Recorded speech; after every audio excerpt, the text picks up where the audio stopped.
SIR গেল, vote গেল, সরকার বদল হলো, এবার জনগণনা। 1 আগস্ট থেকে পশ্চিমবঙ্গে মানে আমাদের রাজ্যে শুরু হচ্ছে জনগণনা। প্রথম পর্যায়ে সরকার আপনার থেকেই তথ্য চাইছে, মানে বাড়ি বাড়ি গিয়ে তথ্য সংগ্রহ করার আগে সরকার বলছে আপনিই জানিয়ে দিন আপনার যাবতীয় তথ্য, যাতে আমরা কাজটা কিছুটা এগিয়ে রাখতে পারি। মানে আপনি নিজের তথ্য দিয়ে সরকারকে কিছুটা এগিয়ে রাখবেন। এবার সেটা কিভাবে এগিয়ে রাখবেন, আপনাদের 1 আগস্ট থেকে কিভাবে তথ্য দিয়ে সরকারকে এগিয়ে রাখতে পারবেন সেটা জানানোর জন্য আমরা একটু আপনাদের এগিয়ে রাখছি। কি করতে হবে আপনাদের প্রথমে সরকারি ওয়েবসাইটে, সরকারি পোর্টালে লগ ইন করতে হবে। কোন পোর্টাল? আমরা গ্রাফিক্যাল রিপ্রেজেন্টেশন করিয়েছি, দেখিয়ে দিচ্ছি। ac.census.gov.in এই ওয়েব পোর্টালে গিয়ে আপনাদের লগ ইন করতে হবে। লগ ইন পেজে প্রথমে কি পাবেন?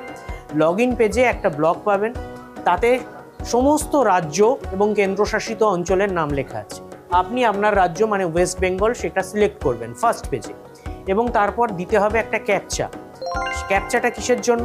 যে কোনো বিদেশের কোনো নাশকতা করার জন্য, অথবা অন্য কোনো শত্রু দেশের কোনো লোক কোনো সুপার কম্পিউটার থেকে কোনো জঙ্গি যে লগ ইন করছে না সেটা প্রমাণের জন্যই ক্যাপচাটা দিতে হবে। এখন যদি আপনারা এইখানে লগ ইন করতে যান আর ক্যাপচা দেন, তখন দেখাবে যে এই পরিষেবাটা আমাদের রাজ্যে 1 আগস্ট থেকে শুরু হচ্ছে, সুতরাং এখন আপনি লগ ইন করতে পারবেন না। 1 আগস্ট সকাল 6টা নাগাদ আপনি এই পেজে লগ ইন করলে আপনার পেজটি খুলবে, এবং সকাল 6টা থেকে রাত 12টা অবধি প্রতিদিন পেজ খোলা থাকবে 15ই আগস্ট অবধি। রাত 12টা থেকে সকাল 6টার মধ্যে এই পেজে কোনো কাজ আপনি করতে পারবেন না। লগ ইন করার পর কি করবেন? লগ ইন করার পর ওয়েলকাম স্ক্রিন আসবে, সেখানে পরবর্তী ধাপগুলির বিষয়ে নির্দেশ দেওয়া থাকবে। পরবর্তী ধাপগুলি কি এখনই জানতে পারবেন না, তবে আমরা জেনেছি সেটা আপনাদের জানিয়ে দিচ্ছি। লগ ইন করার পর যে পরবর্তী ধাপে যাবেন, পরবর্তী পেজে যাবেন, সেখানে একটা ব্লক আসবে, সেখানে আপনি পরিবারের প্রধানের নাম, মানে মা হলে মা, বাবা হলে বাবা, হেড অফ দ্য ফ্যামিলি যিনি, তার নাম ও মোবাইল নম্বর দিতে হবে। আর কি দিতে হবে? কোন ভাষায় আপনি নিজের তথ্য জানাতে চান সেটা সিলেক্ট করতে হবে। ভারতের সমস্ত অফিসিয়াল ভাষাগুলোর মধ্যে আছে, সেই ভাষাগুলো সমস্ত অফিসিয়াল এবং নোটিফাইড ভাষাগুলোর মধ্যে আছে। তার মধ্যে থেকে আপনি আপনার মাতৃভাষা সিলেক্ট করতে পারেন, ইংরেজি সিলেক্ট করতে পারেন, হিন্দি সিলেক্ট করতে পারেন, সেই ভাষাটা সিলেক্ট করে দেবেন। তালিকা দেওয়া থাকবে, তার মধ্যে আপনাকে সিলেক্ট করতে হবে। আচ্ছা, আরেকটা জিনিস করতে পারেন, সেটা হচ্ছে ইমেল আইডি দিতে পারেন, তবে সেটা অপশনাল, ঐচ্ছিক।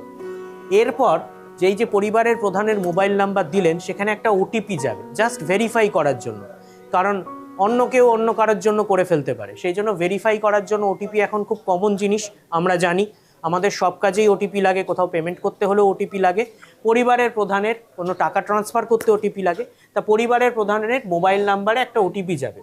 সেই ওটিপিটা যাওয়ার পর আপনি যখন ওটিপিটা পুট করলেন, তখন পরবর্তী পেজটা খুলবে। সেখানে কি থাকবে? সেখানে আপনি কোন জেলার বাসিন্দা সেটা থাকবে। আপনি পিনকোড দেবেন, পিনকোড দেওয়া মাত্র আপনার পোস্ট অফিসটা সিলেক্টেড হয়ে যাবে।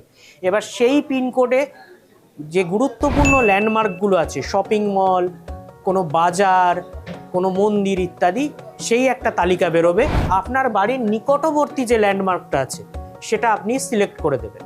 এটা হওয়ার পর পরের পেজটা খুলবে, সেটাই কি থাকবে সেটা বোঝাচ্ছি পরের গ্রাফিক্সে। যেই মুহূর্তে আপনি ল্যান্ডমার্কটা সিলেক্ট করলেন, তখন একটা মানচিত্র খুলবে। মানচিত্রটা অনেকটা গুগলের মতো হবে, গুগল ম্যাপের মতো হবে।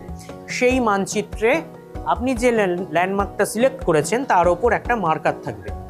সেই মার্কারটাকে আপনাকে কি করতে হবে? আপনার যেহেতু বাড়ির খুব কাছের ল্যান্ডমার্ক আপনি সিলেক্ট করেছেন, আপনি মানচিত্রটাকে একটু ওয়াইড করবেন, ম্যাপটাকে একটু ওয়াইড করবেন, দিয়ে নিজের বাড়ির অবস্থানটা দেখে নেবেন, দিয়ে মার্কারটা নিয়ে গিয়ে সেই বাড়ির অবস্থানের ওপর রেখে দেবেন।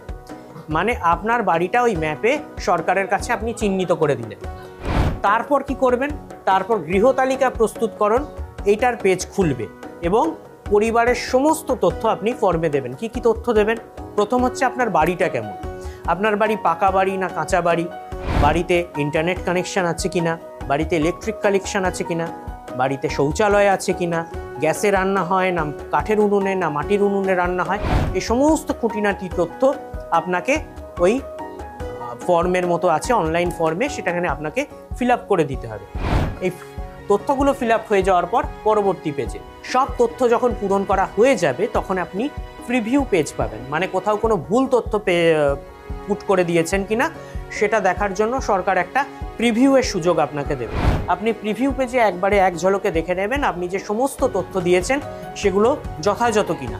তারপর কি করবেন? এই তথ্যগুলো তখনই সাবমিট করতে হবে না, হয়তো কিছু তথ্য বাকি রইল, প্রিভিউ রইল, কিছু তথ্য আপনি পরে আবার চেঞ্জ করতে পারেন। এইসবের কারণে সেভ করে রাখতে পারেন, কারণ এটা জমা দেওয়ার শেষ তারিখ হচ্ছে 15ই আগস্ট, তার আগে আপনি সেভ করে রাখতে পারেন। আপনি প্রথম দিনই হয়তো ভরে দিলেন, সমস্ত সেভ করে রাখলেন। আর আপনি যদি একেবারে নিশ্চিত হন যে আপনার দেওয়া সমস্ত তথ্য নিখুঁত এবং সঠিক, তাহলে আপনি এটাকে সাবমিট করে দেন। যেই মুহূর্তে সাবমিট করবেন তখন আপনার পেজ একটা নতুন পেজ খুলবে, তাতে এইচ দিয়ে শুরু 11 ডিজিটের একটা এসি কোড আসবে। সেটা আপনি স্ক্রিনশট নিয়ে রাখতে পারেন অথবা কাগজে টুকে রাখতে পারেন। এবং আপনি যে মোবাইল দিয়েছেন তাতে SMS এর মাধ্যমে ওই এসি কোড আসবে, এবং আপনি যদি ইমেল আইডি দিয়ে থাকেন তাহলে ইমেল আইডিতে মেল আসবে ওই এসি কোড দিয়ে। সেই এসি কোডটা কখন লাগবে? আপনার বাড়িতে আপনার দেওয়া তথ্য যাচাইয়ের জন্য যখন সরকারের প্রতিনিধি আসবে, তখন এসি কোডটা আপনি তাকে বলবেন। ঠিক যেভাবে গ্যাস ডেলিভারি করতে গেলে একটা ডিএসি কোড দিতে হয়, কোনো অনলাইনে জিনিস কিনলে ডেলিভারির ম্যান এসে একটা কোড চায়, এটা আপনার কাছে আসে, মানে সঠিক লোক জায়গায় সঠিক লোকের কাছে তারা তথ্য নিতে এসছে কিনা সেটা জানার জন্য এসি কোড। এসি কোডটা আপনি সেই সরকারের প্রতিনিধিকে জানাবেন, তিনি নিজের ট্যাবে আপনার এসি কোডটা পুট করবেন, এবং আপনার দেওয়া তথ্য যে যাচাই করা হলো সেটা সরকারের খাতায় জমা পড়ে যাবে। তারপর জনগণনার পরবর্তী ধাপগুলো শুরু হবে।